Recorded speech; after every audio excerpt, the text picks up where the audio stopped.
You have the power. Activate it. So I'm Joanna and this is Joadre. I want to talk about ownership. Look, it's just been a couple of months that I started my journey going back to Nigeria, where I was born, as an African diaspora living in Europe. You will get to a point where you will see like, man, you've outgrown that space. And if you're someone that's passionate about creating social impact, doing something for your community, giving back to your community, building up the community where you came from, you can't stay too long in Europe. You have to gather all this knowledge you say you want to gather and go back to do something. And one thing I realized is we've been put into a kind of brainwashing that we're good enough to consume, but not good enough to own. We love to consume, we want to get the latest stuff and look like global citizens, getting those designers and everything. But look, ask yourself, that handbag you're carrying, who made it? That jewelry you're wearing, who made it? That milk you're buying in the shop, where you have to think about ownership, equity, not just consuming. This is like the only way to lift up ourselves in the African continent out of whatever disastrous economic situation we find ourselves is ownership, equity.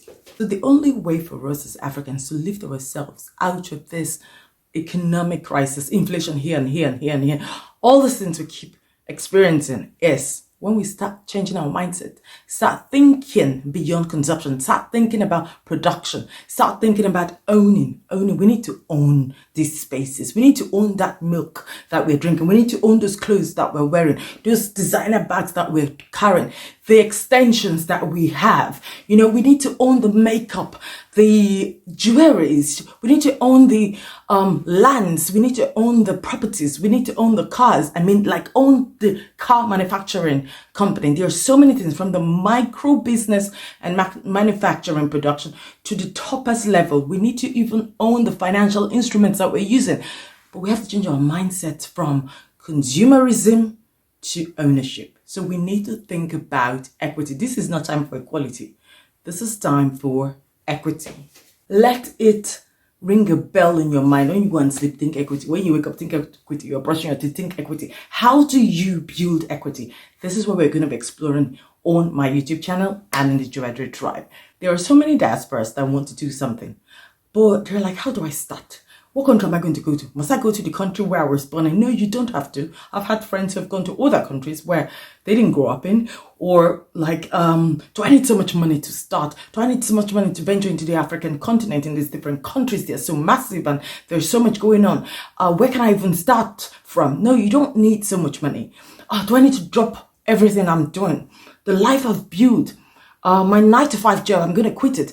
Oh God, my family, my kids, my friendship circle. Do I need to just drop all this network, everything that I've spent years building as an African diaspora in Europe, to go back home and do something? No, you don't.